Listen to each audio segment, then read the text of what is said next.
إن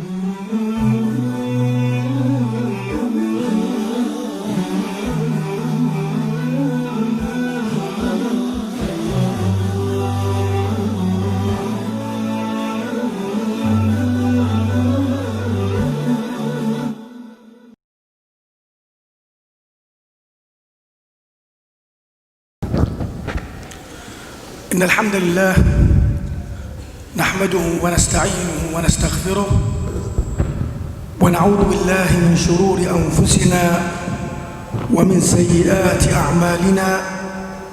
من يهده الله فلا مضل له ومن يضلل فلا هادي له، وأشهد أن لا إله إلا الله وحده لا شريك له، وأشهد أن محمدًا عبده ورسوله. يا أيها الذين آمنوا اتقوا الله حق تقاته ولا تموتن إلا وأنتم مسلمون. يا أيها الناس اتقوا ربكم الذي خلقكم من نفس واحدة وخلق منها زوجها وبث منهما رجالا كثيرا ونساء، واتقوا الله الذي تساءلون به والأرحام إن الله كان عليكم رقيبا. يا أيها الذين آمنوا اتقوا الله وقولوا قولا سديدا يصلح لكم أعمالكم ويغفر لكم ذنوبكم، ومن يطع الله ورسوله فقد فاز فوزا عظيما. ثم أما بعد، فإن أصدق الحديث كتاب الله، وخير الهدي هدي محمد صلى الله عليه وسلم، وشر الأمور محدثاتها، وكل محدثة بدعة، وكل بدعة ضلالة، وكل ضلالة في النار. ثم أما بعد، أحييكم جميعا بتحية الإسلام. السلام عليكم ورحمة الله وبركاته. وعليكم السلام ورحمة الله وبركاته. قبل أن أبدأ هذه الدورة المباركة أيها الأحبة، فقد ورد بداية هذه الدورة كلام عن أخونا الفاضل الشيخ محمد عارف إلهام، وحقيقة علمت بهذا الخبر عندما كنت في الأردن، ولا أخفيكم فقد ترقرقت الدموع في عيني، لأني أعلم بأن هذا الرجل كان رجلا على خير كثير. ورسولنا صلى الله عليه وسلم ذات يوم كان مع الصحابة، فمرت جنازة ذكرت بخير وتتابعت عليها الألسن بالخير، فقال وجبت وجبت وجبت. ثم بعد قليل مرت جنازة أخرى وتتابعت عليها الألسن، فقال وجبت وجبت وجبت. فالصحابة قالوا يا رسول الله، قلت الأول وجبت وقلت الثاني وجبت. فقال صلى الله عليه وسلم أما الأول فوجبت له الجنة، وأما الثاني فوجبت له النار. أنتم شهداء الله في الأرض، والملائكة شهداء الله في السماء. وإني أشهد الله سبحانه وتعالى أني ما رأيت على هذا الرجل إلا كل خير، فأسأل الله سبحانه وتعالى أن يغفر له وأن يرحمه، آمين، وأن يعفو عنه، وأن يجعل مثواه الجنة. وأسأل الله سبحانه وتعالى أن يبدله زوجا خيرا من زوجه، وأهلا خيرا من أهله، ومالا خيرا من ماله، وأن يغسله بالماء والثلج وربد، إنه سميع مجيب الدعاء. ذات يوم في الدورة الأولى كنت جالس مع الشيخ رحمه الله تعالى، كنت ألقي موعظة في المسجد، وهذه الموعظة كنت أتكلم فيها عن سنة مفقودة لرسول الله صلى الله عليه وسلم.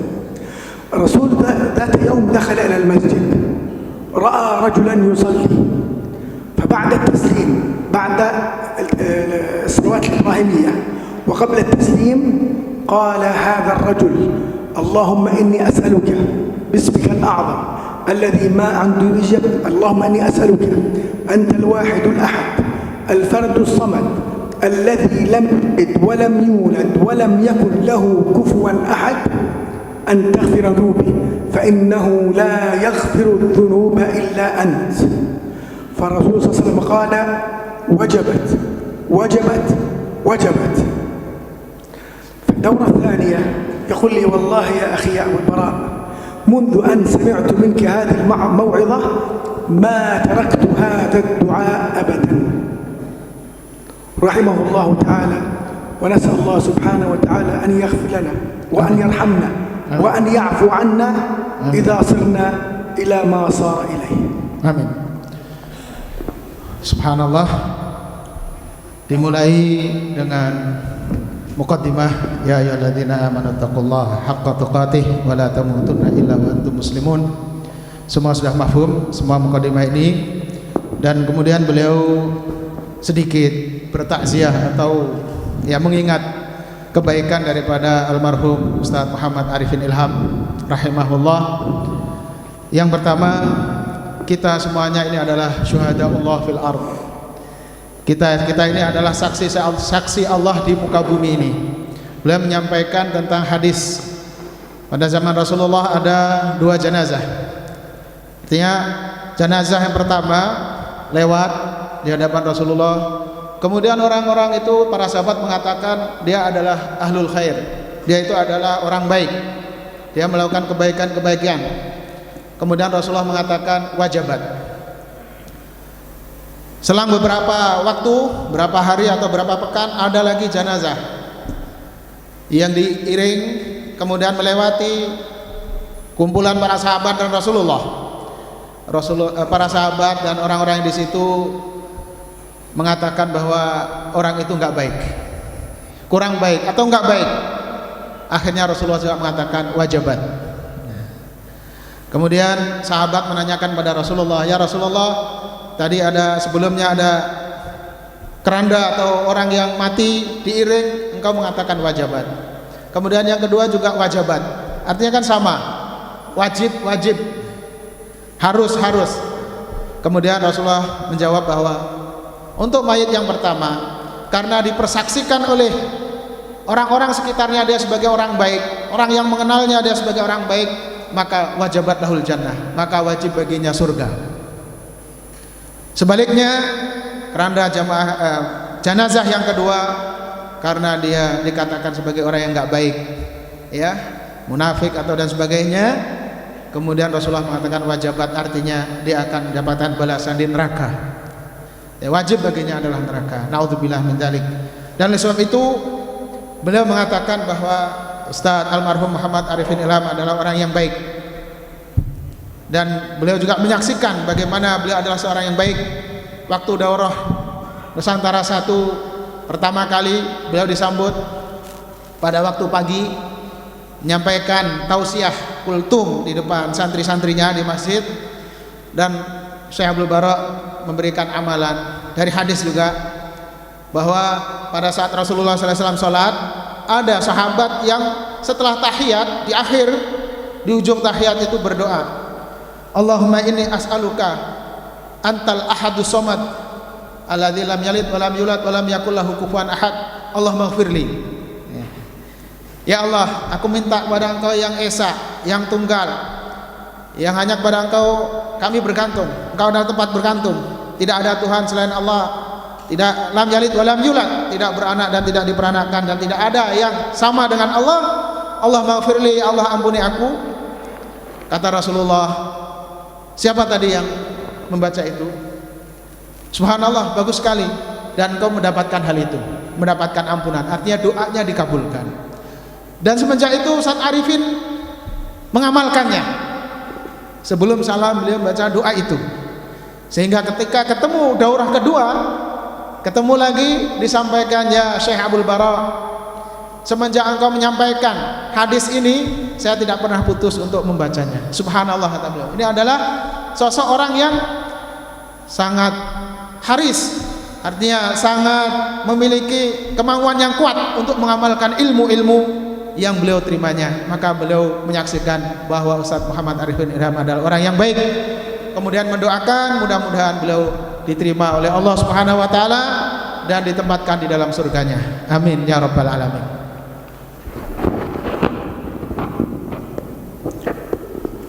قبل أن نبدأ هذه الرقية، قبل أن نبدأ هذه الدورة إن شاء الله تعالى، أتقدم لكم بالشكر الجزيل لحضوركم لهذه الدورة، والتي أسأل الله سبحانه وتعالى أن ينفع بها، وأن أستطيع أن أقدم جل ما أستطيع لكم، على الله سبحانه وتعالى أن ينفعكم بهذه الدورة. آمين. ولا بد أن نعلم يقينا أيها الأحبة، هذه الدورة نحن نقوم دائما بمثل هذه الدورات بتأصيل هذا العلم، بتأصيل علم الرقية الشرعية. نريد هذا العلم أن يتأصل عند إخواننا في أندونيسيا وأخواتنا في أندونيسيا، وكذلك عند إخوتنا وأخواتنا في ماليزيا. فهذا الأمر مهم جدا، ولا بد أن نقف وأن نسير بخطوات ثابتة في هذا العلم دون ابتداع أو دزغ أو ضلال، حتى نكون كما قال صلى الله عليه وسلم: تركتكم على المحجة البيضاء ليلها كنهارها لا يزيغ عنها إلا هالك. Ikhwah fillah, para hadirin peserta yang dimuliakan oleh Allah Subhanahu wa taala, Syekh menyampaikan rasa terima kasih kepada antum sekalian atas kehadiran antum sekalian, atas pengorbanan antum sekalian ke tempat ini. Dan ini beliau menyampaikan, memberikan ucapan yang sangat penghargaan yang tinggi-tingginya kepada antum sekalian. Mudah-mudahan Allah memberikan ilmu yang bermanfaat kepada kita semuanya. Kemudian beliau menyampaikan bahwa kehadiran beliau di sini, beliau semaksimal mungkin akan menyampaikan semua yang beliau miliki untuk ditumpah curahkan kepada antum semuanya. Allahu Akbar. Maka oleh sebab itu, karena pentingnya ilmu ini, ilmu ruqyah syariah ini, beliau menghimbau kaum muslimin, khususnya para aktivis ruqyah syariah yang ada di Indonesia dan di Malaysia, untuk benar-benar tansik, yaitu benar-benar memahami ilmu ini dengan yaitu detail, dengan dipahami dengan dalil, dengan kekuatan hujjah, sebagaimana sabda Rasulullah SAW, taraktukum ala mahajjatil bayda, aku telah tinggalkan pada kalian semuanya dalam keadaan yang terang benderang, semua sudah di atas hujjah, semua sudah ada argumentasinya, ada dalilnya. Dan itulah yang ingin disampaikan oleh beliau. Artinya kita harus benar-benar mendalami ilmu ini agar kita sampai kepada tingkatan mahajjatil bayda.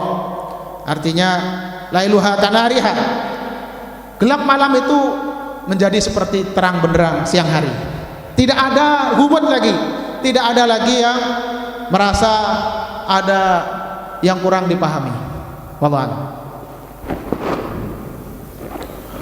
نبدأ على بركة الله أيها الأحبة، ونبدأ بما هي الأسباب الرئيسية لعقد مثل هذه الدورة. كما علمت من إخوتنا الأفاضل في اللجنة بأن هناك مجموعة من الأطباء سواء عضويين أو نفسيين، بس اللي ممكن نتعرف على الإخوة الأطباء، واحد يرفع يده.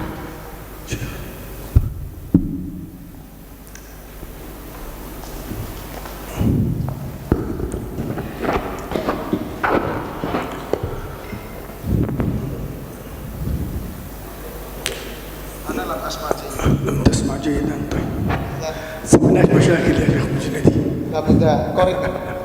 طيب أنا سألت، يعني قلت إنه علمت من أعضاء اللب أن هناك بعض الإخوة والأخوات أطباء سواء في الطب العضوي أو الطب النفسي، فأريد أن أسأل إنه الطبيب يعني يرفع يده. Beliau mendapatkan informasi dari panitia bahwa peserta ini tidak hanya peruqyah tapi juga ada dokter, ada apa lagi, psikolog. Tolong yang dokter, dokter dan psikolog. ارفع خلينا نشوف. Berdiri. Ini adalah penghormatan buat antum semuanya. Para dokter, Bu Dokter, Pak Dokter, Masya Allah. Ada berapa? Ada 6 ya? Atau ada yang dir? Psikolog ya. Ya. Jazakumullah khair. Terima kasih. Jazakumullah khair. الآن أيها الأحبة، السبب الرئيسي الأول في هذه المسألة وفي أسباب عقد هذه الدورة أنه لا بد أن نوضح الرقية الشرعية والأمراض الروحية. الأمراض الروحية نعني بها الصرع، السحر، العين، الحسد. نريد أن نبين للأطباء العضويين والنفسيين بأن الرقية علم له قواعد وله أحكام وله أصول. القضية ليست هكذا سبهللة، إنما هذا علم له قواعد وله أحكام وله أصول، كما أن الطب يدرس في الجامعات له أحكام وقواعد يأخذها أهل الطب. هكذا الرقية الشرعية هي علم له قواعد وأصول وأحكام. Baik.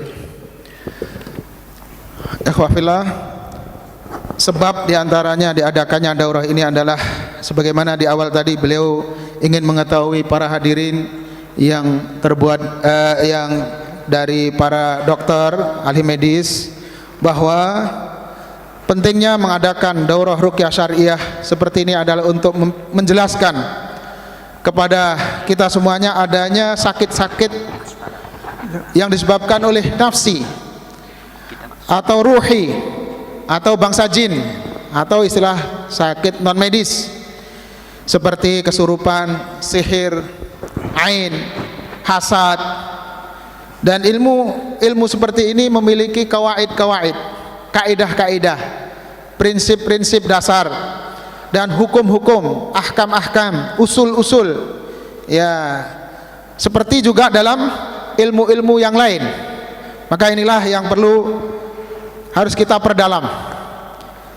Sebagaimana juga nanti akan disampaikan dalil-dalilnya baik dari Al-Qur'an atau dari As-Sunnah. Nah. المسألة الثانية والمهمة جدا أيها الأحبة، لابد أن نعلم وأن نوصل هذا لكافة الأطباء في التخصصات العضوية والنفسية بأن الأمراض الروحية الصرع والسحر والعين والحسد لها أدلتها في كتاب الله وسنة رسوله صلى الله عليه وسلم. هناك أدلة، ولذلك الطبيب الذي أراد الحق والذي أراد أن يجمع بين الطب وبين الرقية لا بد أن يعلم بأن هذا علم وهو مبني على أسس، مبني على أحكام، له أصول وله أدلة في القرآن والسنة. Sebab yang kedua, bahwa beliau ingin menyampaikan kepada para medis, para dokter, bahwa penyakit baik fisik, yaitu penyakit anggota badan, ya, anggota badan ini, atau yang penyakit non fisik, ya, atau nafsi, penyakit kejiwaan, semuanya dijelaskan dalam Al-Quran dan hadis-hadis Rasulullah SAW. Ada dalil-dalilnya. Pengakuan penyakit-penyakit tersebut ada di dalam dalil-dalil syar'i, yaitu ayat-ayat Al-Quran atau hadis-hadis Rasulullah SAW. Maka beliau ingin menyampaikan bahwa ruqyah syariah bagi para medis yang ingin belajar ruqyah syariah, beliau juga harus memahami tentang kaidah-kaidahnya, kaidah dalam ilmu ruqyah, hukum-hukum yang ada di ruqyah, dan sistem yang akan dipelajari di sana. Nah, طبعا سوف أعطي بعض الأدلة من باب التبيان لا من باب الحصر، لأنه الأدلة كثيرة جدا، ولكن إحنا نريد فقط أن نبين أن هناك أدلة في القرآن والسنة على هذه المسألة. فلنأخذ على سبيل المثال للحصر مسألة الصرع. الصرع يقول الحق تبارك وتعالى في محكم التنزيل: الذين يأكلون الربا لا يقومون إلا كما يقوم الذي يتخبطه الشيطان من المس. يقول العلماء بأن هذه الآية تدل على مسألة الصرع أو المس. لو جبنا حديث لرسول الله صلى الله عليه وسلم حديث عثمان بن العاص رضي الله عنه وأرضاه، صحابي جليل. هذا الصحابي كان والي على الطائف، فجاء إلى الرسول صلى الله عليه وسلم وقال: يا رسول الله، إن الشيطان يعترضني في قراءتي وفي صلاتي. لما أدخل أصلي يأتي الشيطان يوسوس لي: كم صليت؟ أولادك في البيت، النساء، وهكذا. فقال صلى الله عليه وسلم لهذا الصحابي الجليل: ذاك شيطان يسمى خنزب أو خنزب، ورد بالضم وورد بالفتح. فإن ذاك مثل ذلك، إذا جاءك هذا الشيطان استعذ بالله من الشيطان الرجيم واتفل عن يسارك 3 فإنه لن يضرك.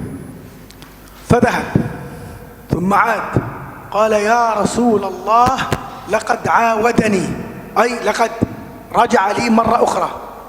فعند ذلك علم الرسول صلى الله عليه وسلم بأن هذا شيطان داخل هذا الصحابي. فتقدم هذا الصحابي فالرسول صلى الله عليه وسلم وضرب على صدره وقال: اخرج عدو الله فأنا رسول الله. وفي السلسلة الصحيحة برقم 2296 إن لم تخالفني الذاكرة، قال: يا شيطان اخرج من صدر عثمان، يا شيطان اخرج من صدر عثمان. Ya, di antara dalil yang menyebutkan tentang penyakit nafsi atau kejiwaan yang ada dalam Al-Quran, itu dalam surat Al-Baqarah ayat 275. Alladzina ya'kuluna riba la yakumuna illa kama yakumul ladzi yatakhabbathu syaitanu minal mas. Jadi pemakan riba nanti di akhirat akan bangkit dari kuburnya. Sunnah dari hadis Rasulullah sallallahu alaihi wasallam, ada salah seorang sahabat namanya Utsman bin Abil As. Beliau ini wali di Taif, ditempatkan oleh Rasulullah sebagai wali di Taif. Beliau mengalami gangguan ketika sholat, itu lupa rakaatnya, 1 atau 2 atau 3, kemudian juga lupa bacaannya. Kemudian datang pada Rasulullah sallallahu alaihi wasallam. Kemudian Rasulullah mengatakan, itu ada jin namanya khinzab atau khunzab yang mengganggu kamu. Jika kamu mengalami hal itu, beristi'adzalah, mohonlah perlindungan kepada Allah dengan meniupkan ke sebelah kiri. A'udzubillahi minasyaitonir rajim. A'udzubillahi minasyaitonir rajim. Nah, ya, setelah itu balik, tetapi belum hilang betul itu. Nah, ini seorang sahabat ya. Doa belum selesai. Kemudian datang lagi kepada Rasulullah: ya Rasulullah, setannya balik lagi, gangguannya ada lagi.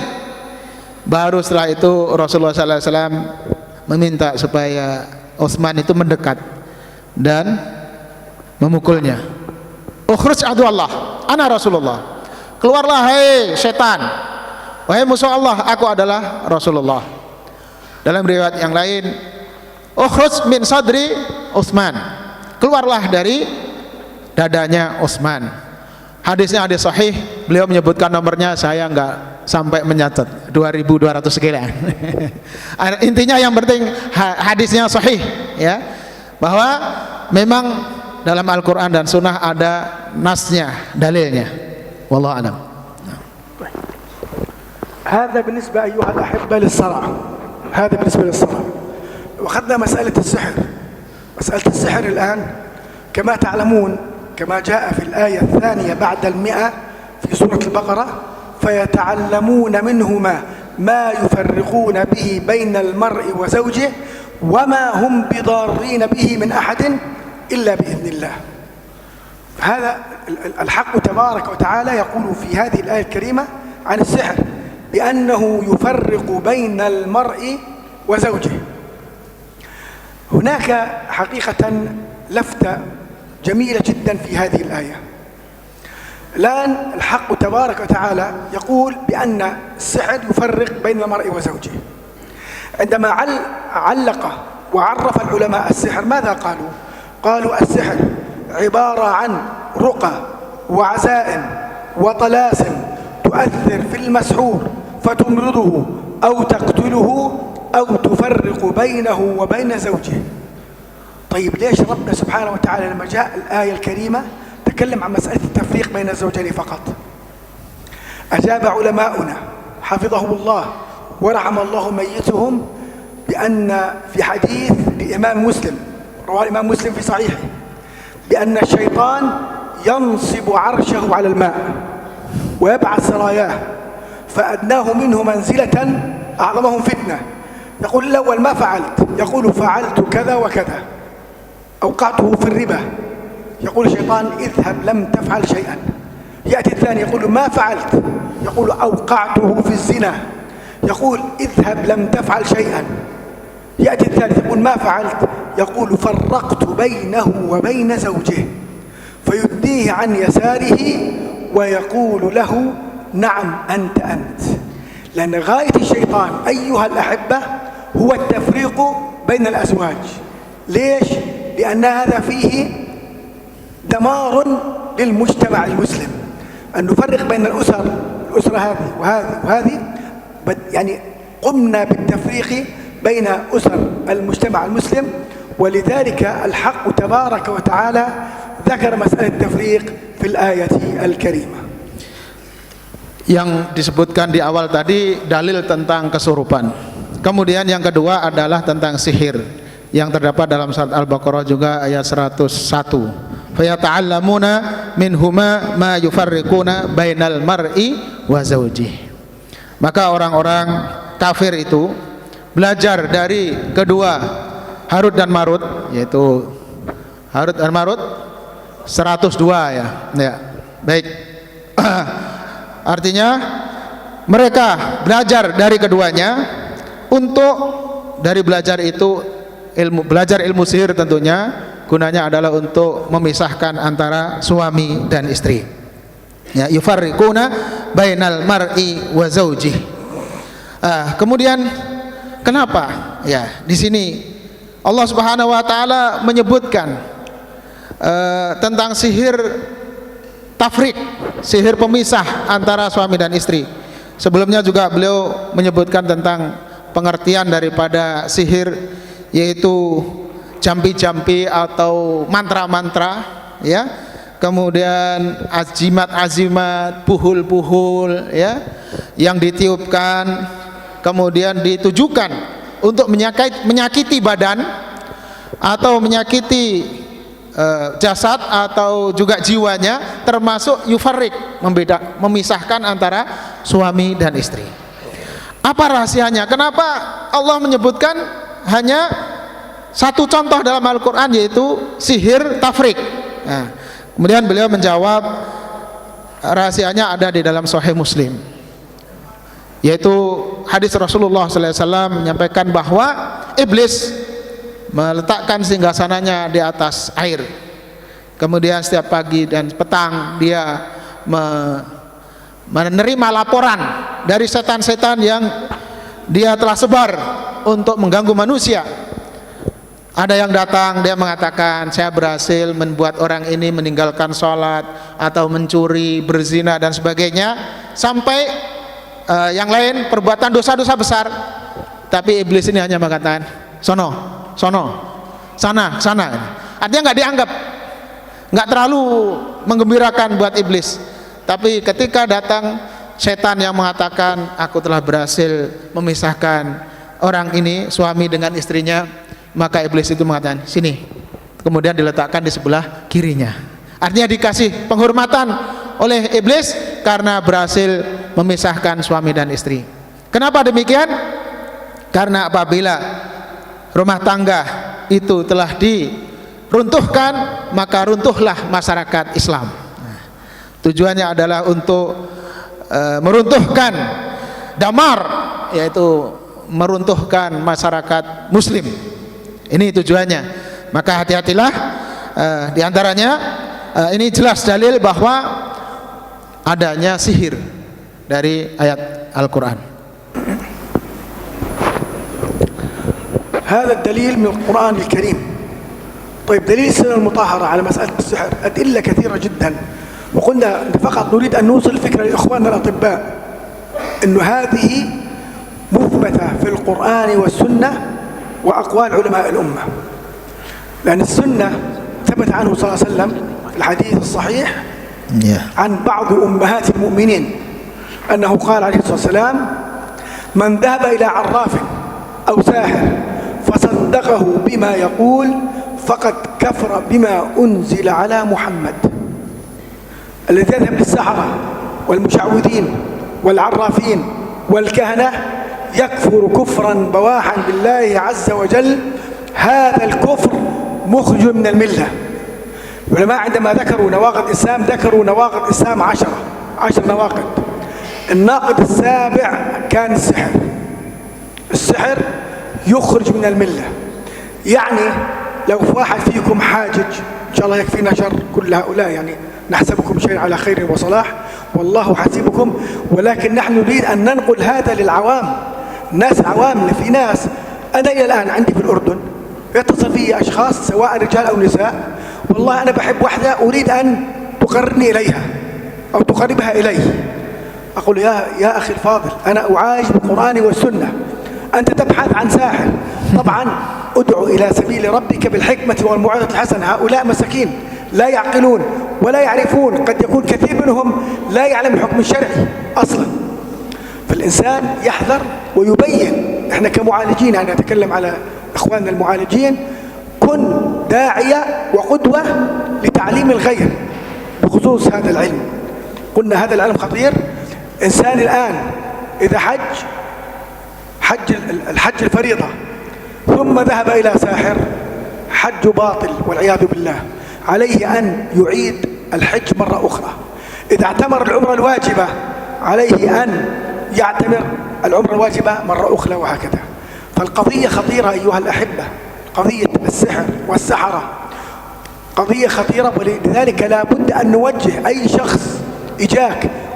ناس كثيرين بيكونوا رايحين عند سحرة وعند مشعوذين وعند عرافين وكهنة، لا بد أن توجه هذا الشخص وأن تبين أن هذا يخل بالعقيدة، يخل بعقيدة المؤمن.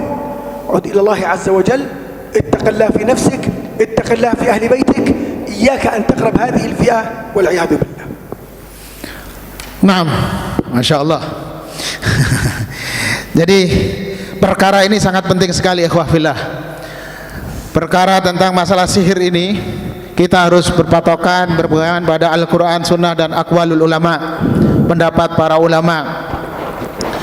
Jadi tadi diriwayatkan dari sebagian ummahatul mukminin, Rasulullah SAW bersabda, barang siapa mendatangi dukun, peramal dan sejenisnya, kemudian dia membenarkan apa yang disampaikan oleh dukun itu, paranormal itu, maka dia telah ingkar, telah kufur ya terhadap Al-Quran atau apa agama yang telah dibawa oleh Nabi Muhammad SAW. Ini jelas sekali. Maka kewajiban bagi kita sebagai ahli medis atau siapapun kita sebagai dai, pendakwah, menyampaikan hal ini, menjelaskan hal ini kepada umat tentang pentingnya pemahaman tentang sihir ini. Dan jangan sekali-kali umat terjerumus atau masyarakat terjerumus kepada dukun. Beliau saja pernah didatangi seseorang yang minta sihir pengasihan. Pernah, saya sendiri juga pernah.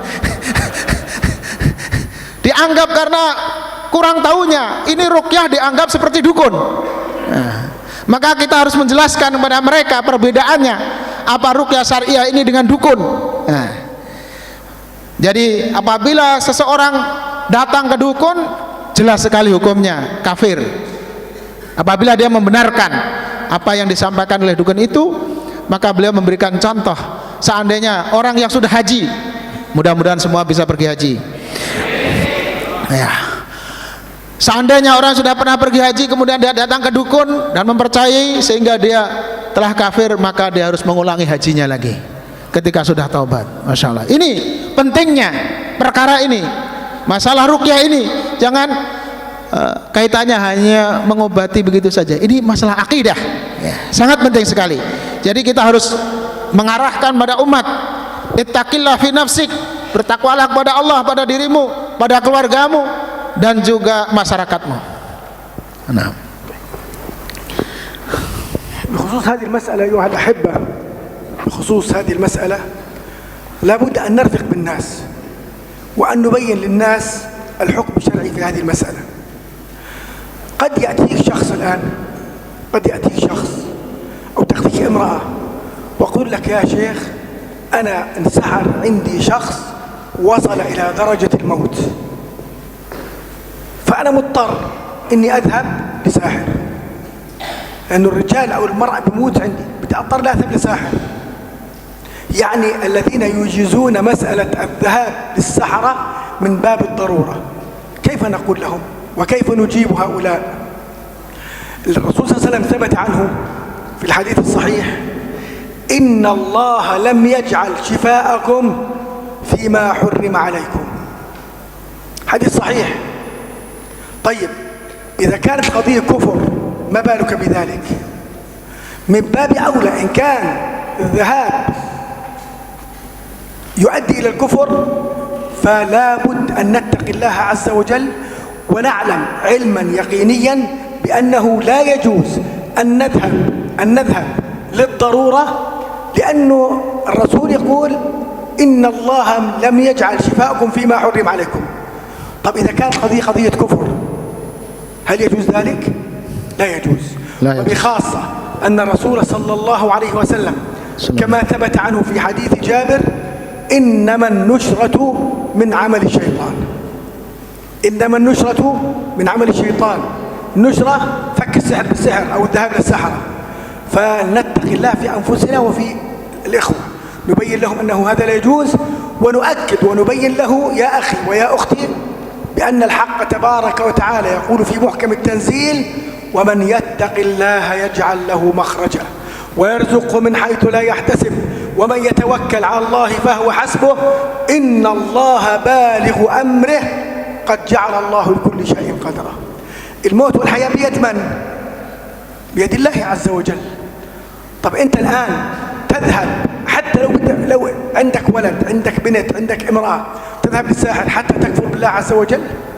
إنسان يا إخوة يخسر كل شيء، يخسر ماله ويخسر ولده ويخسر أهله، ولكن ما يخسر دينه.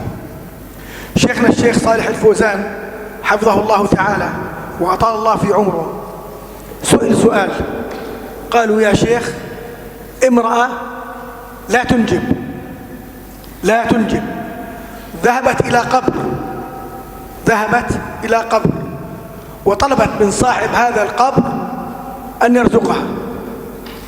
ثاني يوم المرأة حملت وولدت، فهل يجوز هذا الأمر يا شيخ؟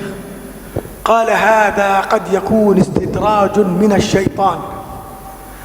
الذي يهب الولد هو الله سبحانه وتعالى، يهب لمن يشاء إناثا ويهب لمن يشاء الذكور أو يزوجهم ذكرانا وإناثا ويجعل من يشاء عقيما.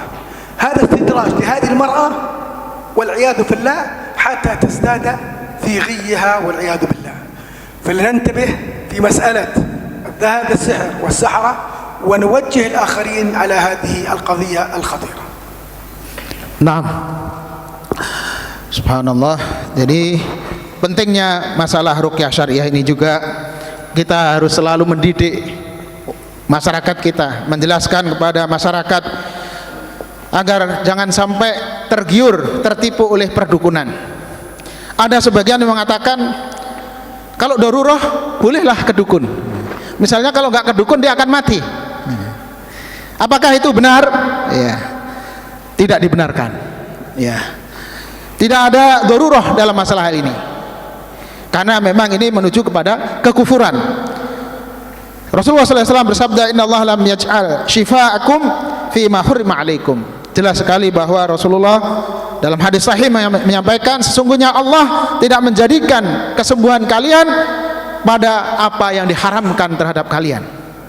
Artinya tidak boleh berobat pada yang haram, mendatangi yang haram, dukun yang haram. Apabila mendatanginya itu menjadikan pada kekafiran.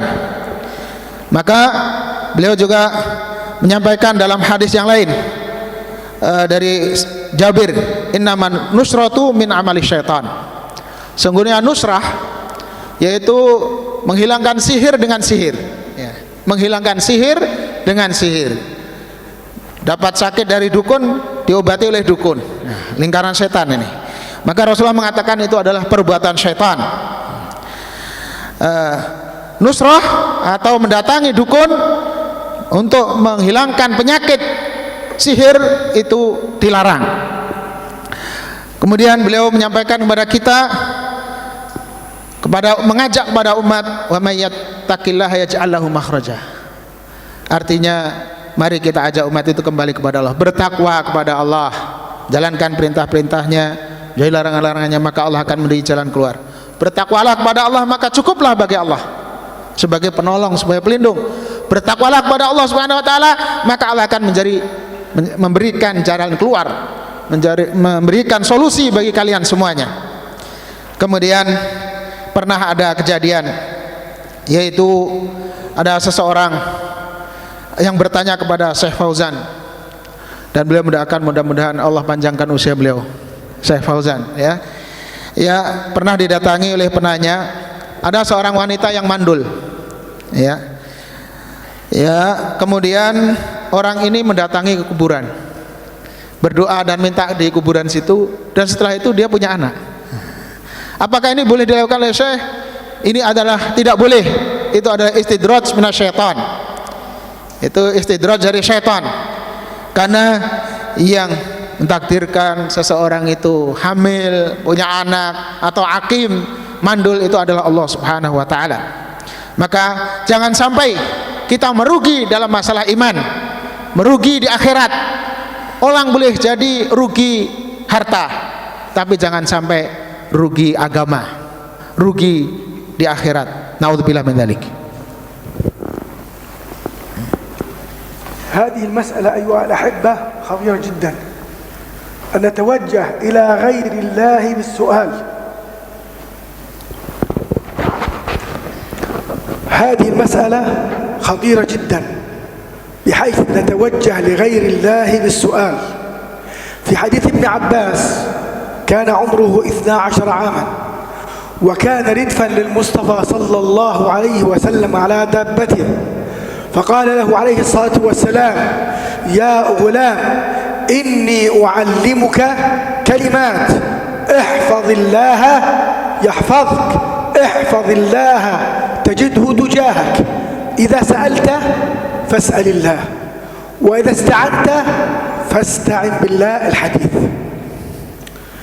فالتوجه لغير الله شرك مخرج من الملة، ومن مات مشركا فقد حبط عمله وهو في الآخرة من الخاسرين، مصيره إلى نار جهنم والعياذ بالله.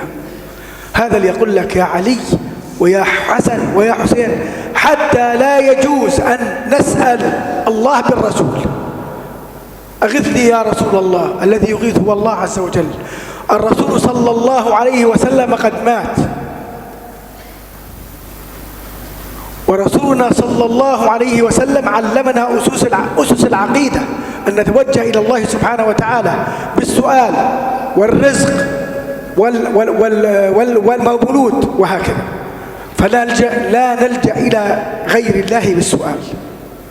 الرسول صلى الله عليه وسلم يقول في حديث صحيح، يقول: لا يدخل الجنة أحد إلا برحمة الله.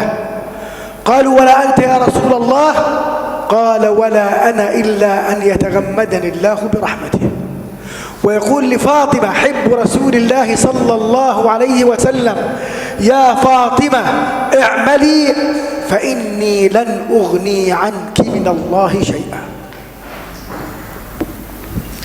Nah, ini adalah suatu yang sangat penting sekali disampaikan karena khatir jiddan, yaitu bahaya sekali. Tadi tentang seseorang yang datang ke kuburan tadi, ini sangat bahaya sekali karena ini adalah minta kepada selain Allah. Rasulullah SAW pernah mengajarkan kepada Abdullah ibnu Abbas saat beliau baru usia 12 tahun di atas kendaraannya, ya gulam ihfadillah yahfadka, hai anak, jagalah Allah maka Allah akan menjagamu. idza sa'alta fas'alillah, jika kamu meminta, mintalah kepada Allah. Wa idza sta'anta fasta'in billah, kalau kamu minta perlindungan, mintalah perlindungan kepada Allah. Sesungguhnya seandainya jin dan manusia dikumpulkan untuk memberikan satu manfaat kepadamu, maka jin dan manusia itu tidak akan bisa memberikan manfaat sedikit pun kepadamu kecuali apa yang sudah Allah takdirkan. Sebaliknya, seandainya jin dan manusia berkumpul untuk memberikan madarat kepadamu, maka tidak akan bisa jin dan manusia itu untuk memberikan madarat, bahaya, sakit apapun kepadamu kecuali apa-apa yang sudah Allah tentukan, Allah takdirkan. Semuanya telah kering, pena telah diangkat dan keringlah catatan amal, catatan nasib-nasib takdir yang sudah Allah tentukan sebelum kita lahir. Ini adalah menjadi pegangan bagi kita semuanya, bahwa kita hanya bergantung kepada Allah Subhanahu wa taala. Bahkan Rasulullah tidak pernah menganjurkan cucunya misalnya Hasan, ya Ali, ya Husain, mintalah kepadaku. Tidak. Rasulullah telah wafat dan Rasulullah mengajarkan kepada kita hanya minta kepada Allah Subhanahu wa taala, tawajuh, mengharapkan, mengarahkan semua permintaan hanya kepada Allah Subhanahu wa taala. Bahkan Rasulullah juga mengingatkan, tidak akan masuk surga seseorang kecuali karena rahmat dan kasih sayang Allah Subhanahu wa taala. Dan ada yang bertanya, dan termasuk engkau ya Allah? Ya, termasuk aku juga. Karena memang sudah, karena rahmat dan kasih sayang Allah sehingga Rasulullah itu masuk surga dan telah diampuni segala dosa-dosanya. Itulah rahmat Allah kepada Rasulullah sallallahu alaihi wasallam. Kemudian juga Rasulullah berpesan kepada putrinya Fatimah radhiyallahu anha, ya Fatimah, beramallah kamu, karena aku tidak bisa memberikan apa-apa kepadamu kecuali engkau beramal untuk dirimu, untuk persiapan nanti di akhirat. Inilah pentingnya kita hanya tawajuh, mengarahkan semua keinginan kita hanya kepada Allah Subhanahu wa taala. Nah, إذن أيها الأحبة مثلنا على مسألة السحر، مثلنا على الصرع، والآن نعطي بعض الأدلة على مسألة العين. الآن بالنسبة للعين ماذا يقول الحق تبارك وتعالى في محكم التنزيل؟ ولولا إذ دخلت جنتك قلت ما شاء الله لا قوة إلا بالله. لماذا؟ لحفظ هذا الشيء من يعني قد تصيب عينك، يعني الإنسان قد يصيب نفسه كما جاء في حديث صحيح، قد يصيب أهله وقد يصيب ماله بالعين. وشاهد ذلك أن الرسول صلى الله عليه وسلم يقول إذا رأى أحدكم في نفسه أو أهله أو ماله ما يعجبه فليبرك. فهذا يعني الآية الكريمة اللي ذكرتها لكم أول شيء مشان يذكر نعمة ربه سبحانه وتعالى عليه، أن ربنا أنعم عليك بهذه النعمة، فاذكر وقل ما شاء الله تبارك الله. وكذلك وقايتها أيضا من مسألة العين، هذه مسألة مهمة جدا. الأدلة في العين أدلة كثيرة جدا، إنما أقتصر على مسألة واحدة فقط أو حديث واحد ثبت عنه صلى الله عليه وسلم أن الرسول صلى الله عليه وسلم يقول إن العين حق تدخل الإنسان القبر وتدخل الجمر القدر. Nah, tadi contoh tentang kesurupan dan sihir. Kemudian beliau juga menyampaikan tentang ain, ya. Ini tentang ain. Ain artinya mata, ya. Maksudnya penyakit yang disebabkan oleh pandangan mata. Ini di Daurah Nasional pertama sudah dibahas tuntas, ya. Nanti bukunya ada di belakang. 10% buat saya. Jadi ain ini adalah suatu yang hak. Sampai di dalam Al-Quran surat Al-Kahfi, ya, walaula idakhalta jannataka qulta ma sya'allah la quwata illa billah. Jadi ketika di situ digambarkan seandainya kamu masuk ke kebunmu, ketika melihat yang menyenangkan, katakanlah masya Allah la quwata illa billah, maka tidak akan terjadi madarat, bahaya atau mungkin puso istilahnya kalau kita, artinya tidak mengeluarkan buah dan sebagainya. Maka kita mengucapkan tabrik, Masya Allah la quwata illa billah. Kemudian dalam hadis Rasulullah SAW bersabda, jika salah seorang kalian melihat sesuatu yang mengagumkan, yang menakjubkan dari dirimu sendiri, lagi berkaca misalnya, Masya Allah gantengnya aku misalnya gitu. Tambahan ya biar nggak ngantuk. ya yujibu nafsu, artinya mengagumkan pada dirinya sendiri, keluarganya, baik istri atau suaminya, anak-anaknya, hartanya, orang lain, fal yubarik, maka doakanlah keberkahan. Masya Allah, tabarakallah, barakallahu fiik misalnya. Nah, ini untuk menghindarkan dari sakit ain. Karena juga Rasulullah bersabda, innal aina haq, sungguhnya penyakit disebabkan oleh ain itu benar, memasukkan manusia ke dalam kuburan, artinya bisa menyebabkan orang itu mati, dan bisa memasukkan unta dalam kendil atau tempat untuk masak. Apa itu namanya? Panci untuk dimasak, artinya menjadikan hewan itu mati. Ini suatu yang benar yang disampaikan. Nah, إذن أيها الأحبة، يتبين لنا أن الرقية علم، قواعد، أصول، أدلة من القرآن والسنة لا بد أن تترسخ لدى إخواننا الأطباء. المسألة الثالثة التي لا بد أن نوضحها لإخوتنا في الطب العضوي والنفسي، أن هناك كثيرا أمور مبهمة قد يجهلها الطب العضوي والنفسي، ولذلك لا بد أن يتم إيضاح هذه المسائل لإخوتنا في الرقية وإخوتنا في الطب العضوي والنفسي. ليش أيها الأحبة؟ نحن كمعالجين بالرقية الشرعية بودنا أن يكون هناك تقارب وتآلف ما بين الأطباء العضويين والنفسيين وبين أصحاب الرقية الشرعية. أصحاب الرقية الشرعية، عندما نقول أصحاب الرقية الشرعية، ليعتمدوا منهج واضح صريح، يعتمدون على كتاب الله وعلى سنة المصطفى صلى الله عليه وسلم، ويعودون في أفعالهم وأقوالهم إلى علماء الأمة العاملين العابدين. هذا بالتالي عندما يعلم الأطباء هذا الأمر عند أخوتنا المعالجين يصبح هناك تآلف. لا أخفيكم بالنسبة لكتاب الأصول الندية، عندما قمت بالشروع بتأليفه كان الغاية والهدف هو الرد على شبهات الطب العضوي والنفسي، لأنه وللأسف أيها الأحبة كثير من الإخوة في التخصصات الطبية والنفسية قل أن يؤمنوا بمسائل الرقية الشرعية، وبخاصة الأمراض الروحية، صرع، سحر، حسد، عين.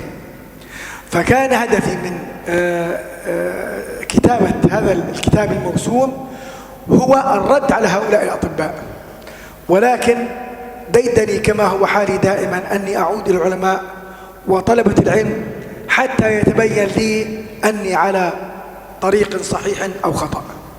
فعندما تناقشت معهم قالوا الأصل أن نريد أن نجمع بين الأطباء وبين الرقاة، وأن تكتب مثل هذا الكتاب وترد عليهم، هذا قد يوسع الفجوة بين الجهتين.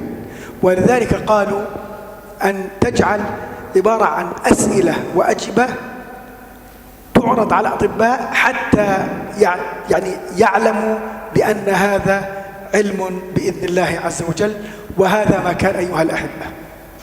فأصبح بدل الرد أصبح تساؤلات الطب العضوي والنفسي حول مسائل الرقية الشرعية، والحمد لله تحقق لي ما أردت. يعني كثير من الإخوة في التخصصات الطبية عندما قرأوا هذا الكتاب بفضل الله عز وجل عادوا وأنابوا وعلموا أن هذه الأمراض أمراض حق وصدق، والعلم ذلك عند الله. Masya Allah, sangat penting sekali yang beliau sampaikan, bahwa tadi dijelaskan tentang misalnya ada kesurupan, sihir, ain. Beliau menyampaikan tentang awalnya ditulisnya buku ini, yaitu pentingnya untuk menyatukan pemahaman antara yaitu penggiat tib kedokteran Islami ini atau ruqyah syariah ini dengan para dokter, ya, dokter umum atau dokter, atau saya bahasakan medis non medis saja lebih mudah ya. Penyakit medis atau non medis kalau disebutkan oleh beliau tadi adalah amrad nafsiyah, yaitu penyakit-penyakit kejiwaan. Ya, tidak semua kejiwaan juga. Karena kesurupan, kadang-kadang orang kena sihir itu juga kejiwaan. Artinya lebih mudah diartikan medis non medis. Ya. Ini istilah saya semenjak di majalah Goib.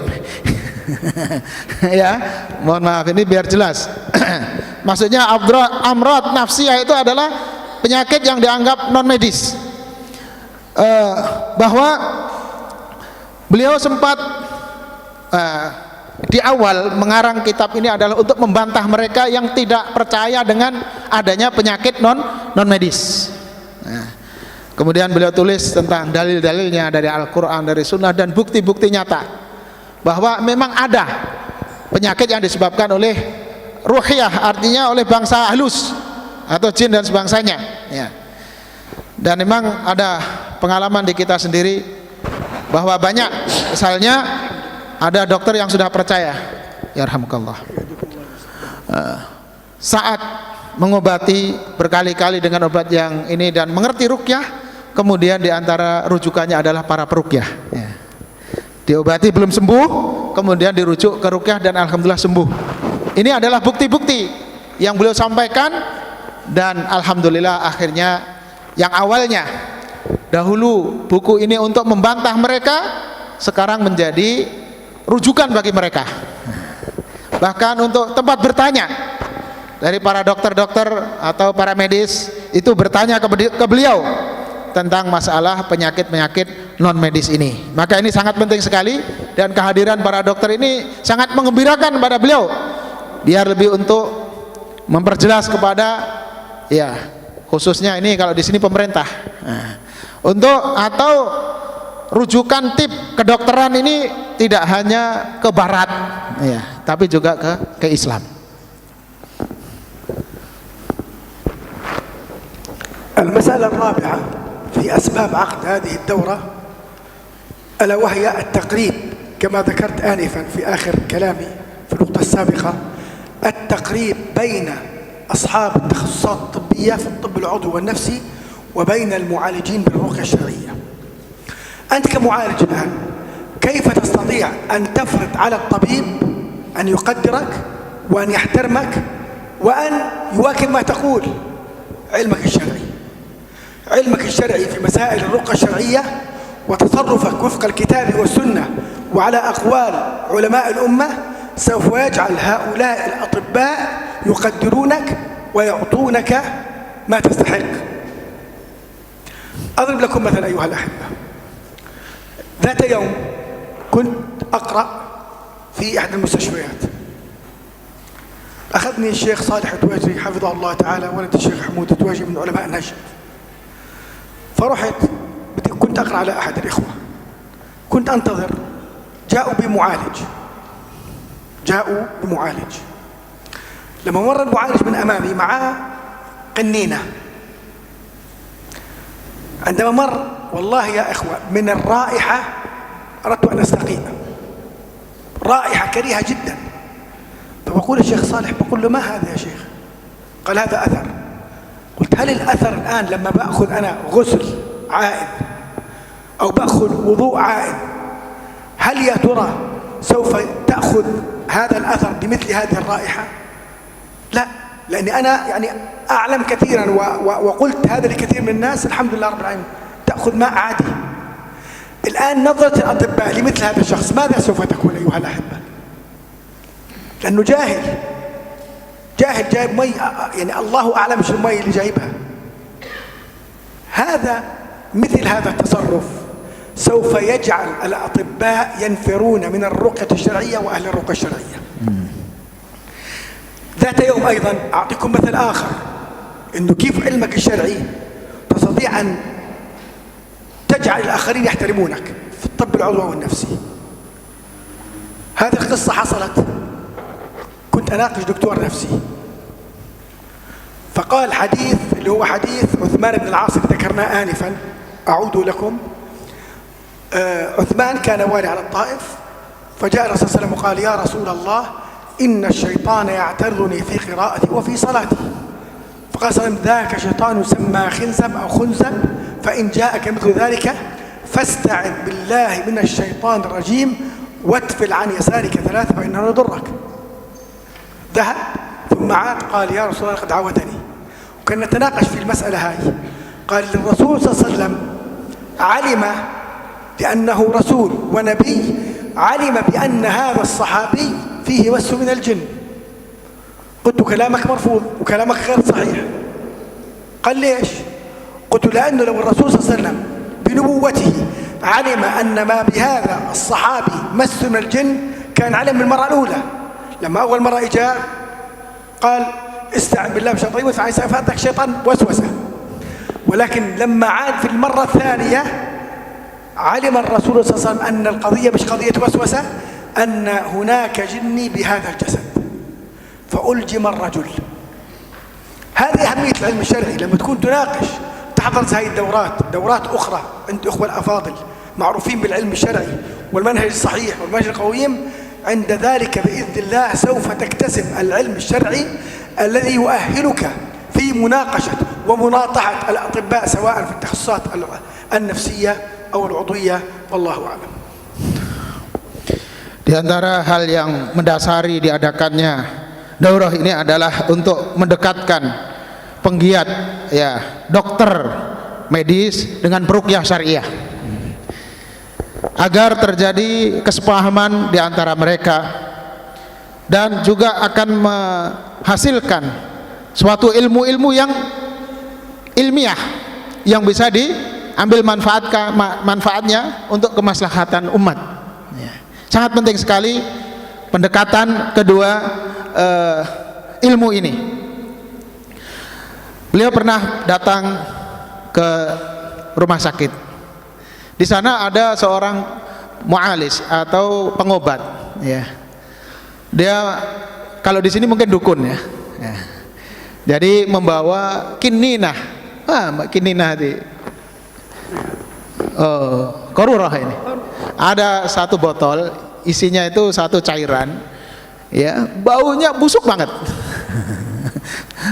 Ini di rumah sakit. Beliau sama Syekh Saleh.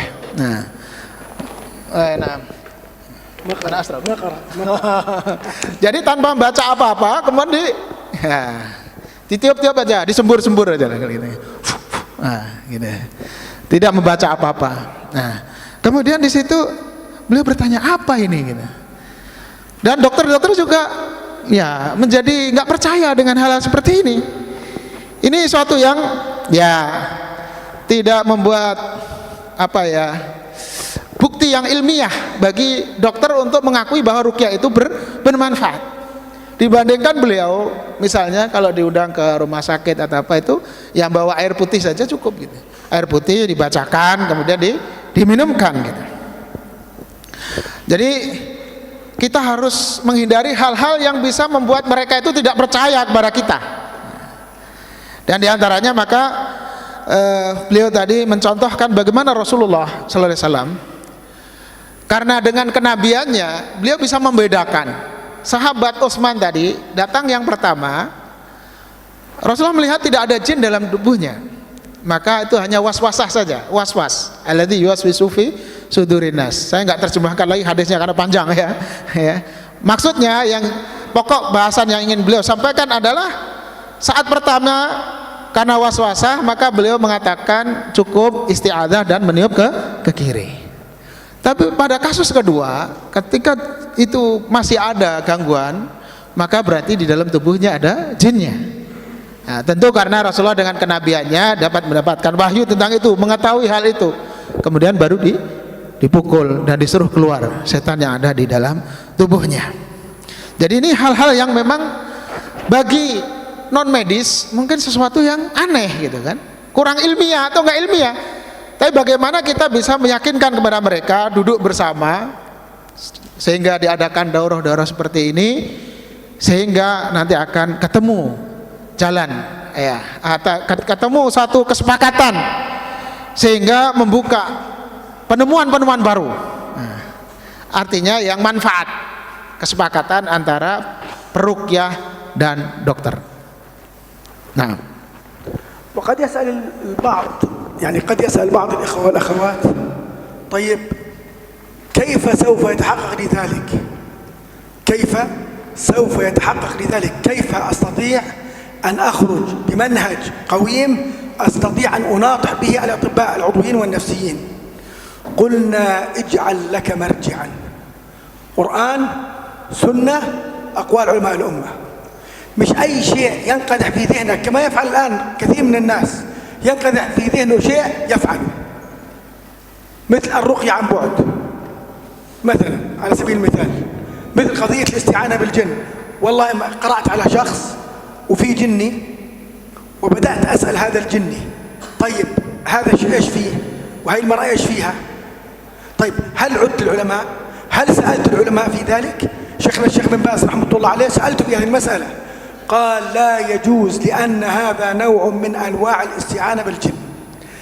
الشاهد من قولي أيها الأحبة، إذا أردنا أن نسير وفق منهج شرعي واضح لا لبس فيه البتة، لا بد أن نعود بكتاب الله وسنة رسوله صلى الله عليه وسلم وأقوال العلماء العاملين العابدين.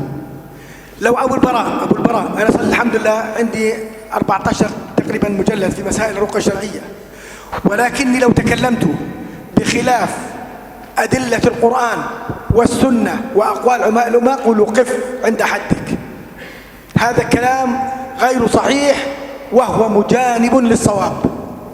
الدين أيها الأحبة حج على الناس وليس الناس حج على الدين. ويقول الإمام الشاطبي في كتاب الاعتصام الرجال يعرفون بالحق وليس الحق يعرف بالرجال. Baik, ini pentingnya juga tadi takrib atau mendekatkan juga agar kita mengadakan pertemuan-pertemuan antara peruqyah dengan dokter. Kata beliau, bagaimana kita bisa meyakinkan ke para medis atau dokter tentang ruqyah syariah ini? Maka perlunya kita memiliki metodologi yang benar dan kuat, yang ilmiah. Nah, ini perlu kita buat seperti itu. Tentunya kita landasannya jelas, Quran, Sunnah, dan aqwal ulama. Bahkan pernah terjadi pada seseorang yang minta bantuan kepada jin, ya, atau istilah kayak sekarang jin catcher ini, catching ya. Nah, ditanyakan kepada Syekh bin Baz, dia menjawab itu adalah bagian dari meminta bantuan kepada jin yang diharamkan. Maka kita harus menghindarinya. Nah, maka hal-hal seperti ini harus dihindari. Dan ini juga informasi dari Kementerian Kesehatan. Saya sama Ustadz Fadlan ini sudah berkali-kali ke sana untuk memasukkan bahwa arsi atau ruqyah syariah ini diakui di Indonesia ini dan diberikan STPT, surat ya keterangan untuk terapis ruqyah syariah di Indonesia secara legal, formal. Salah satu yang mereka sanksikan adalah kenapa ruqyah itu harus kesurupan dan membuat orang tidak sadar dan seterusnya. Ini sudah 3 kali saya menghadap, kali yang keempat ini saya ubah dengan bukan gaya seperti yang persis seperti yang di ruqyah, yang mungkin oleh pemahaman mereka ini tidak masuk akal, tidak logik, tidak ilmiah, ke bahwa ruqyah ini bagian terapi dari suara. Ini baru saya buat dan insya Allah hari-hari ini akan saya kirimkan ke sana lagi. Tapi kontennya tetap ruqyah syariah, hanya untuk mencantolkan sedikit terapi ruqyah ini bagian dari terapi suara, mengaitkan ruqyah dengan terapi suara. Ini adalah pentingnya kita untuk duduk bersama ya, peruqyah dan para medis. Salah satu contoh, kalau ada sesuatu yang baru harus kembalikan kepada para ulama. Beliau mencontohkan, saya ini Abul Bara walaupun sudah menulis 14 jilid kitab tentang ruqyah syariah, kalau ada perkataan saya yang menyalahi Al-Quran Sunnah, maka harus dibuang jauh-jauh, jauhkan. Maka seseorang itu diketahui karena kebenaran itu bukan diketahui dari seseorang, tapi seseorang itu kebenaran itu adalah suatu kebenaran. Orang melakukan kebenaran. Kebenaran itu al-haq minallah. Kebenaran itu datang dari Allah, Rasulullah, ya, dan seterusnya. Bukan diketahui dari orang. Jangan berdalil dengan orang. Misalnya fulan melakukan ini, fulan melakukan ini. Tapi ketahuilah kebenaran itu dari kebenaran itu sendiri, ya. Janganlah kalian mengambil kebenaran karena seseorang, tapi ambillah kebenaran itu karena kebenaran itu. Paham? Ya.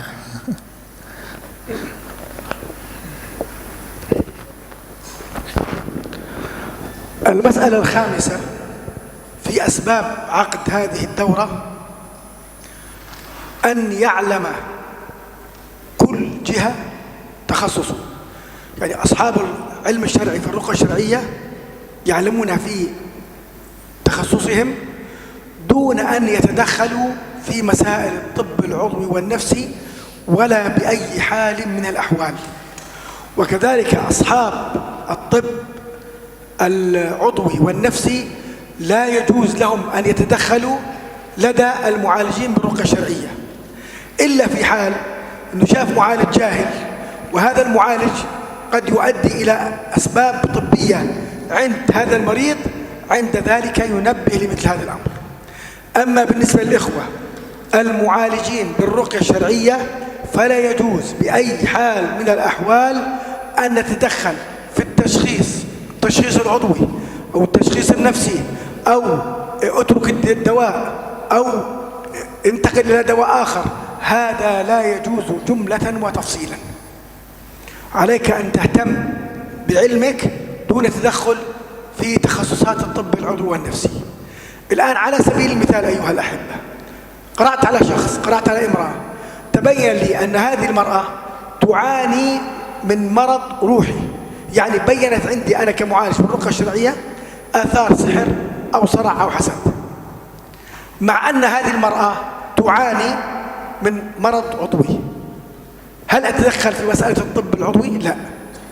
أنا كمعالج بالرقية الشرعية أهتم في علاج الصرع أو السحر أو الحسد الذي تبين لي عند هذه المرأة، ولا لا أتدخل في أن تذهب هذه المرأة لأن تعالج نفسها عند الأطباء العضويين والنفسيين.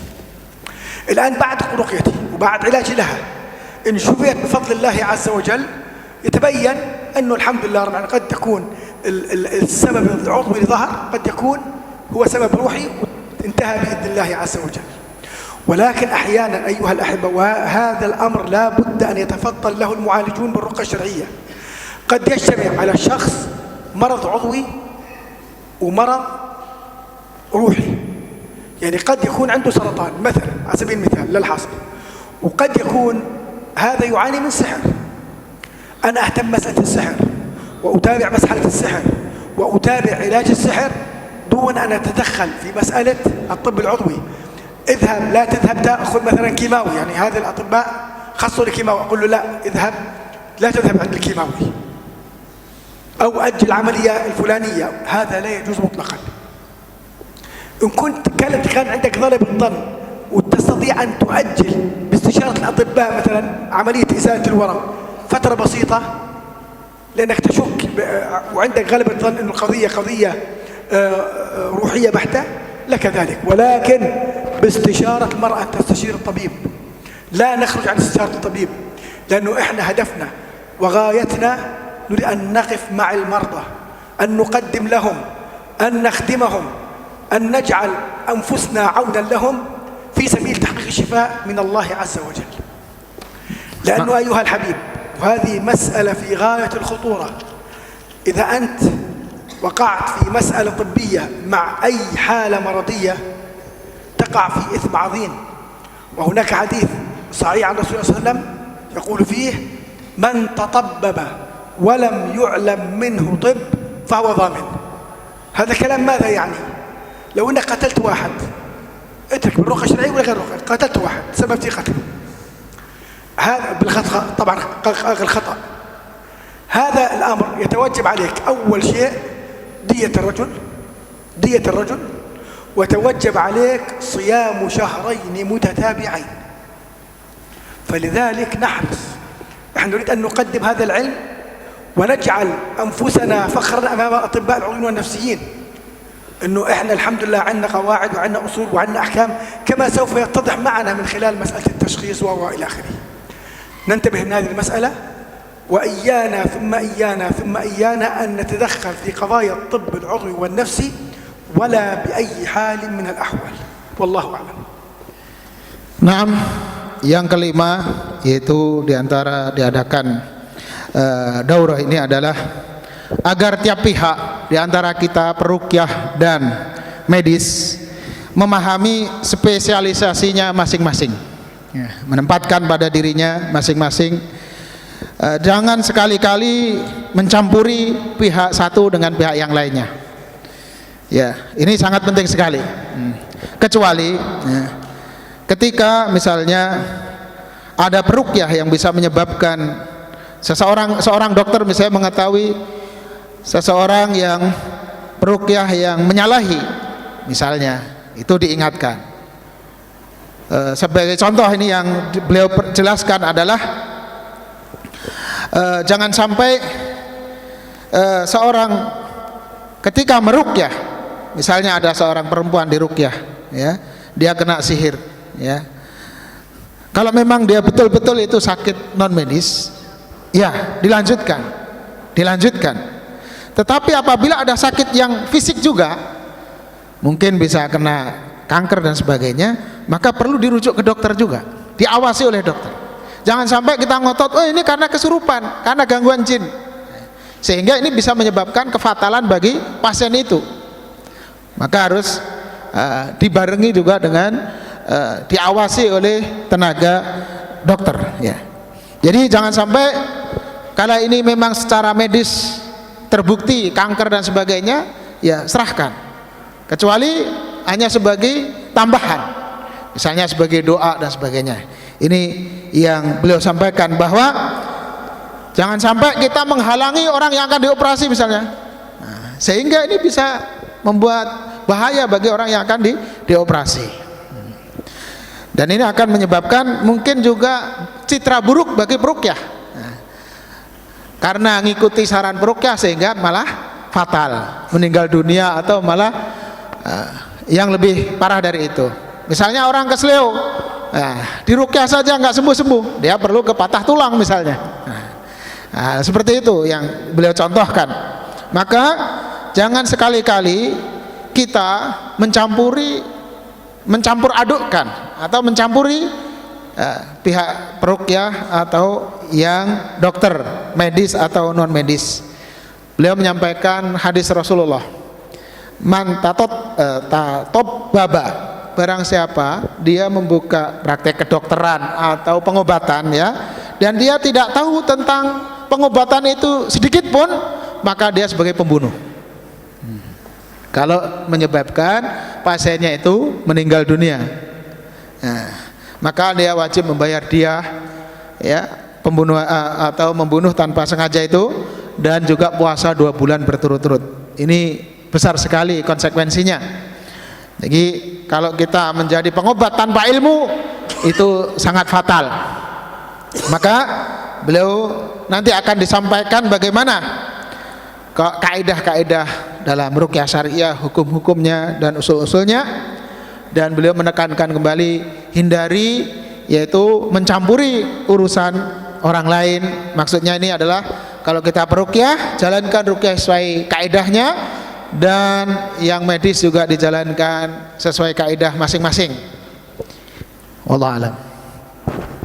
Naam. طيب أيها الأحبة، سوف أذكر لكم قصة.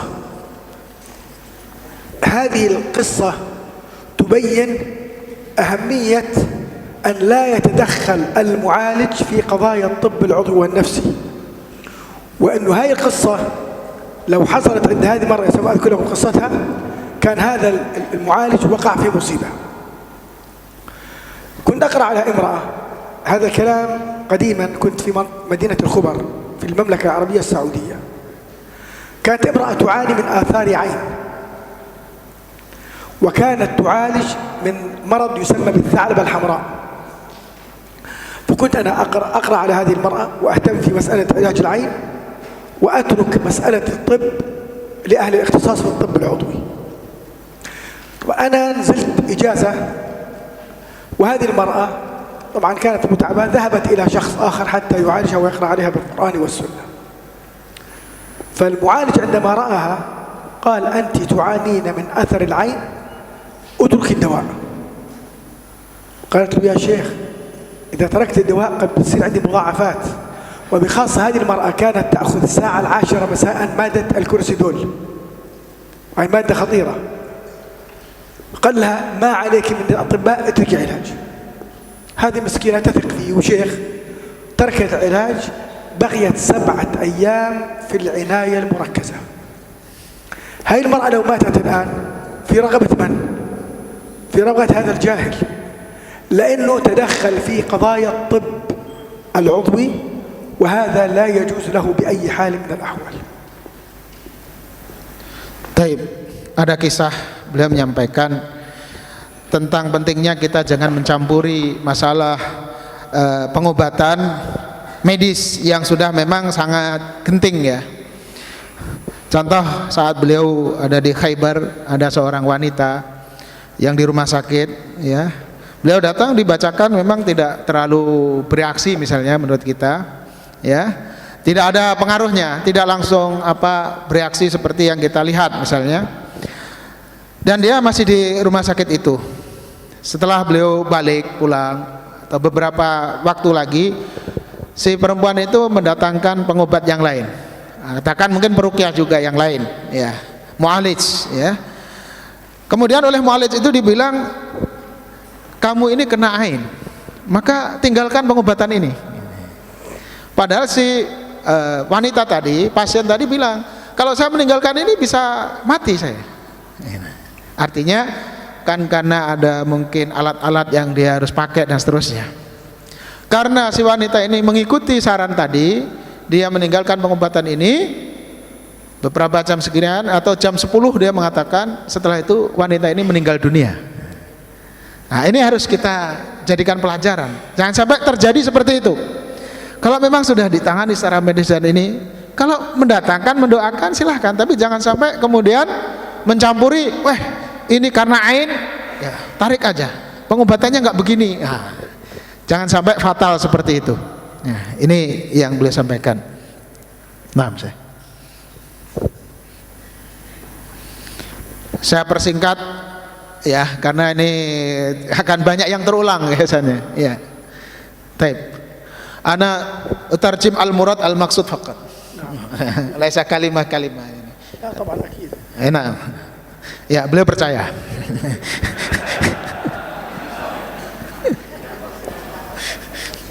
Insyaallah. Rubama batari. Saud.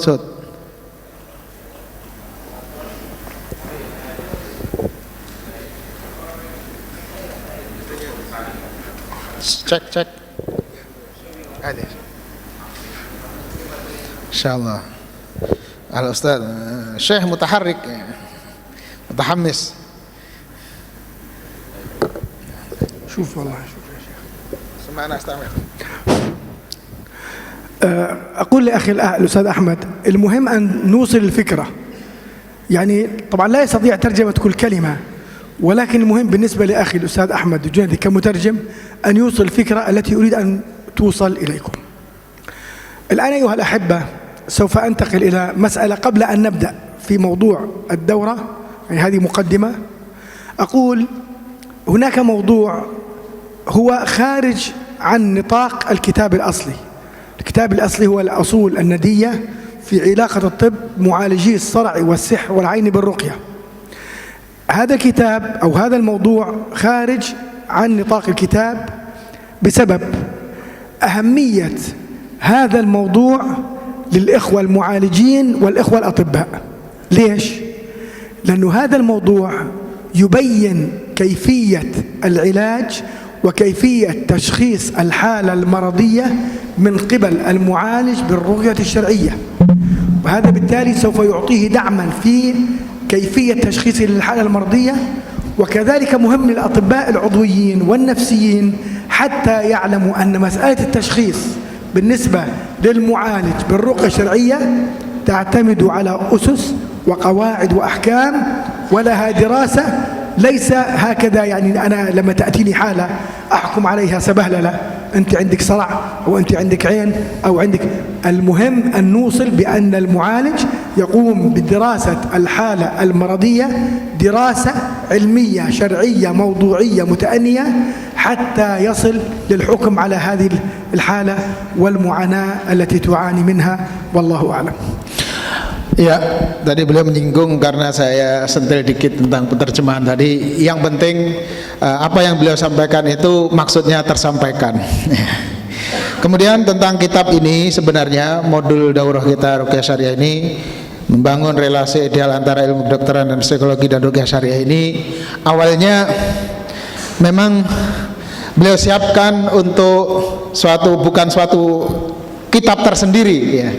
Tapi karena memahami pentingnya masalah ini, maka beliau jadikan satu judul tersendiri ya, dalam kitab tersendiri, dan lebih di sana memperjelas untuk menjelaskan bagaimana seorang peruqyah ya memiliki metodologi dalam mendiagnosa, tashkhis, yaitu mengetahui kondisi pasien itu seperti apa, bagaimana cara mengetahui orang ini sakit ya, gejala-gejala yang dialaminya.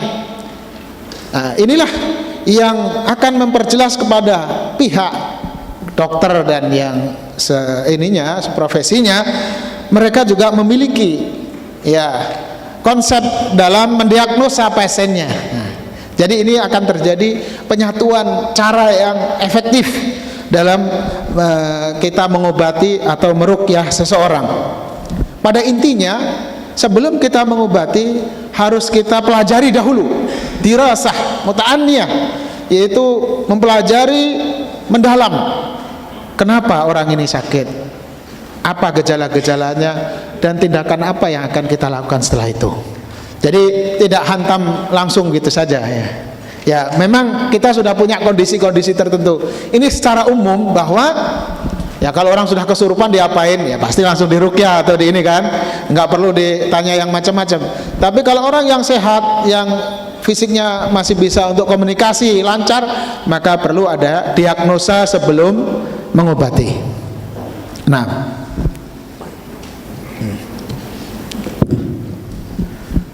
الآن أيها الأحبة أنتقل إن شاء الله تعالى لمقدمة لموضوع الدورة، ونسأل الله سبحانه وتعالى التوفيق والسداد.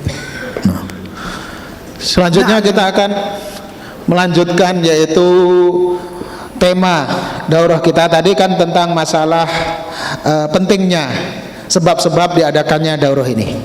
Tafadhal. لابد أن نعلم أيها الأحبة أن الابتلاء من الحق تبارك وتعالى سنة ماضية إلى قيام الساعة، سنة. فالمرض وسائر المكاره والمحاب هي سنة من الله عز وجل لهذا العبد. ولذلك ثبت في الحديث الصحيح: حفت النار بالمكاره وحفت الجنة بالشهوات. هذا الحديث متفق على صحته، ولكن هذه برواية إمام مسلم رحمه الله تعالى. وبهذا الأمر يتضح أيها الأحبة أن الشهوات والفقر والمرض والخوف ونقص الأموال والأنفس والثمرات والصحة والسقم كل ذلك من الله عز وجل ابتلاء لهذا العبد المؤمن. Baik.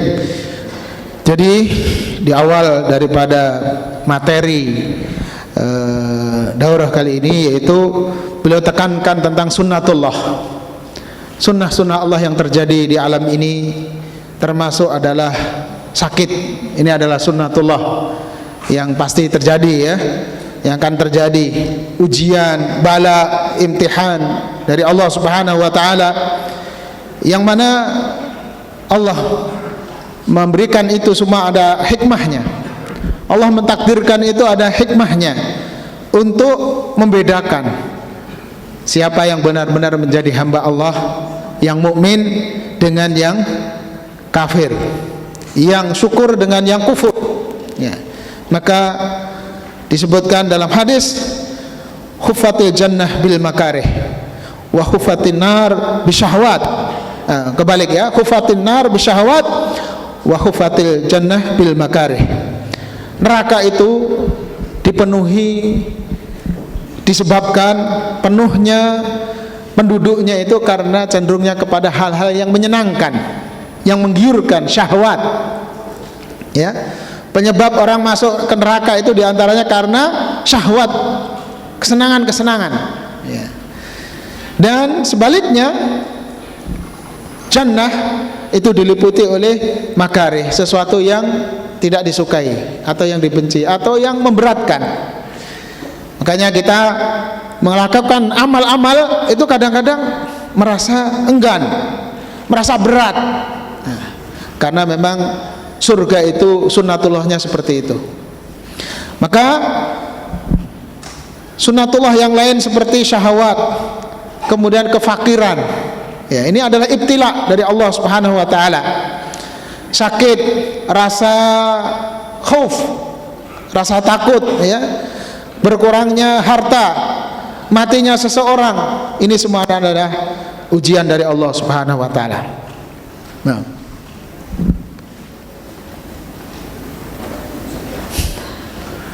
الدليل على ذلك أيها الأحبة قول الحق تبارك وتعالى في محكم التنزيل: ولنبلونكم بشيء من الخوف والجوع ونقص من الأموال والأنفس والثمرات وبشر الصابرين الذين إذا أصابتهم مصيبة قالوا إنا لله وإنا إليه راجعون أولئك عليهم صلوات من ربهم ورحمة وأولئك هم المهتدون. هذه الآية 55 بعد 100 من سورة البقرة.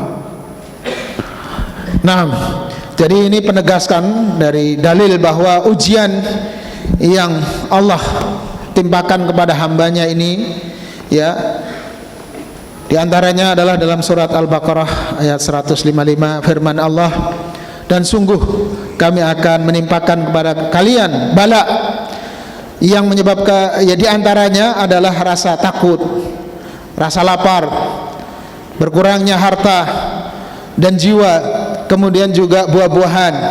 Maka berilah kabar gembira kepada orang-orang yang sabar. Jadi bagaimana tadi Allah Subhanahu wa taala menguji kita agar sabar. Kemudian apabila mereka ditimpa musibah, mereka mengatakan inna lillahi wa inna ilaihi rajiun.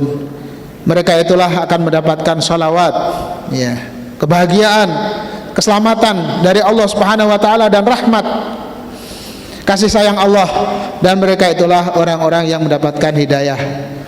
Surat Al-Baqarah ayat 55. Nah, وكذلك قوله تعالى سبحانه في محكم التنزيل: ونبلوكم بالشر والخير فتنة وإلينا ترجعون. هذه سورة الأنبياء الآية 35. Dan juga firman Allah, kalau dalam buku terjemahannya ini, ya, tapi kalau antum melihat terjemahan terus nanti nggak komunikatif nanti.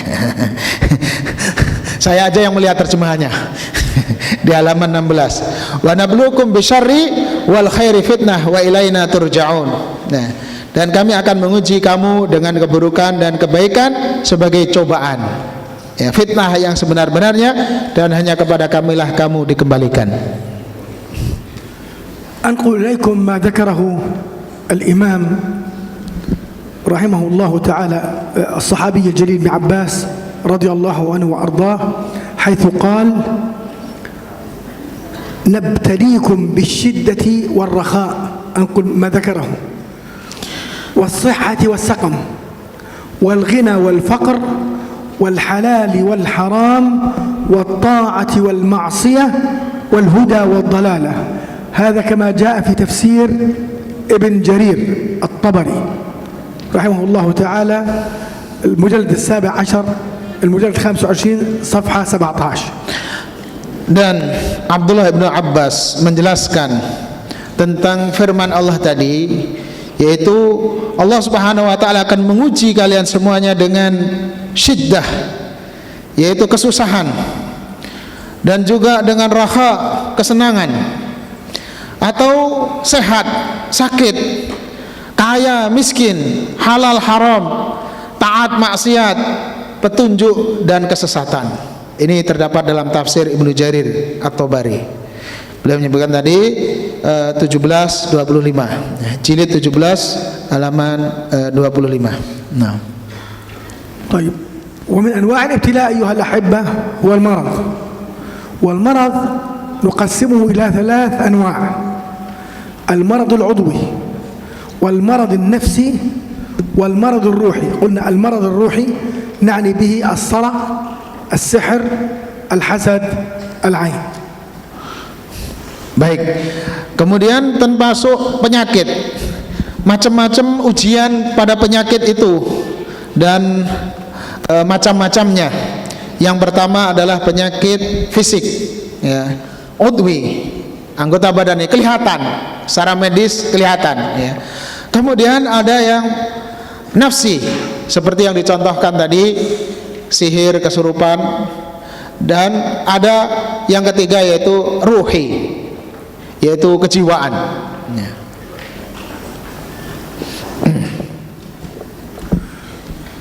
كافة أنواع هذه الأمراض تحتاج من المسلم الصبر والاحتساب. طيب، شو مقابل هذا؟ الجنة. الدليل حديث سعدية أم زفر، صحابية جليلة كانت تصرع وتتكشف، كانت لها صرع. وفي البزار مختصرا تقول بأن الخبيث يجردني. خبيث يجردني يعني كان فيها جني يصرعها وتتكشف. فجاءت الرسول صلى الله عليه وسلم وقالت: يا رسول الله، إني أصرع وأتكشف، فأدعو الله أن يشفيني.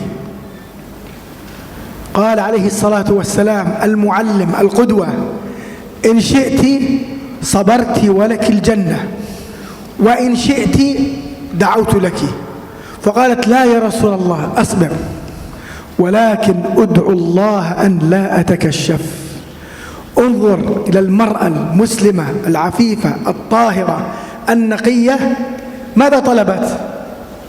خايفة على نفسها أن تتكشف أمام الرجال. والله يا أخوان، قبل فترة كنت أحضر على الأقصى مقطع لأحد الأخوات الفاضلات عمرها 17 عاما في فلسطين. 17 عاما في فلسطين، بنت في ريعان شبابها. جابوا قصتها من بيت الكزار. هذه البنت يعني لسه في مقتبل عمرها، في دراستها. تقول أمها: جاءتني في الصباح وكنت أرى أنها تقوم بخياطة الجربان مع الثوب، يعني كانت تخيط هذه بالثوب. قال: استغربت. ثم خرجت من المنزل فذهبت إلى أحد البقالات، طلبت منه كيسا أسودا، أخذت الكيس وذهبت، وكان معها سكين أخذتها من المنزل، وذهبت إلى أحد الصهاينة اليهود، طعنته واستشهدت. هذه القصة أذكرها. انظروا هذه الفتاة، هذه لأنها تخلقت بأخلاق الدين، تخلقت بأخلاق رسول الله صلى الله عليه وسلم، تخلقت بأخلاق هذه الصحابية الجليلة التي قالت للرسول صلى الله عليه وسلم: ادعو الله أن لا أتكشف. فدعا لها رسول الله صلى الله عليه وسلم. ابن عباس كان يقول لرواح بن عطاء: إذا أردتم أن تنظروا إلى إحدى نساء الجنة فانظروا إلى تلك المرأة السوداء. وساق الحديث. نحسب هذه الفتاة من الشهداء، الله حسيبها، ونحسبها من الشهداء عند الله عز وجل.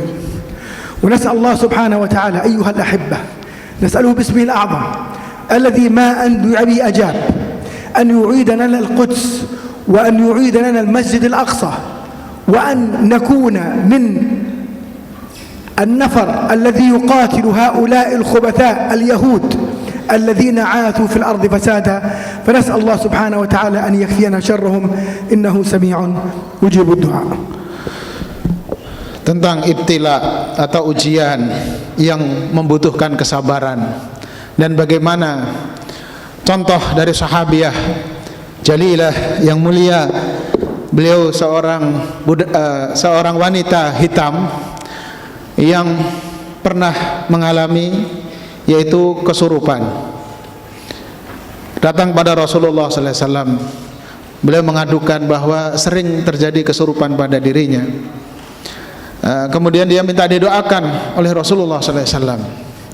Rasulullah mengatakan, menjawab, kalau kamu minta, saya ingin doakan supaya kamu sembuh. Tapi kalau kamu sabar, maka kamu akan dapat surga. Ini ujian kesabaran. Kemudian si wanita ini mengatakan, ya Rasulullah, doakan saya ketika terjadi kesurupan itu, atau terjadi ketika dia tidak sadar itu, tidak terbuka auratnya. Subhanallah, dia ingin menjaga kehormatannya, dan dia lebih sabar menerima ujian dari Allah untuk menerima surga, imbalan surga dari Allah Subhanahu wa taala, tetapi tetap minta doa pada Rasulullah agar tidak terbuka hijabnya ketika dia terjadi kesurupan atau tidak sadar.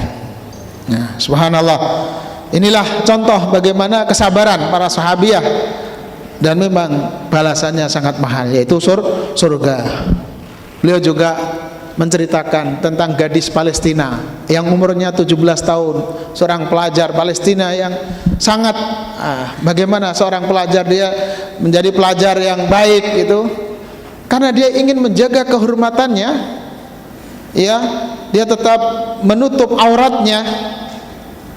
Pernah ketika dia melihat suatu kemurkaan kepada orang Yahudi, dia pulang ambil ke toko, dia ambil plastik, dia sembunyikan pisau di dalam plastik itu, dan dia datangi Yahudi itu dan dia tusuk, dan dia dalam keadaan mutahajibah, tertutup auratnya, dan dia bunuh Yahudi itu dan mati, dan dia juga tentunya diserang dan dia syahid insyaallah.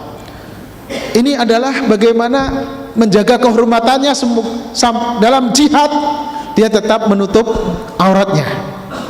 Nah, ini beliau kemudian teringat bagaimana rindunya tentang Al-Aqsa, Masjidil Aqsa, Baitul Maqdis. Beliau banyak berdoa, mudah-mudahan Allah segera membebaskan Masjidil Aqsa sehingga kita bisa berziarah ke sana, bisa sholat di sana, dan menjadi tentara-tentara Allah sebagai pembebas Al-Aqsa.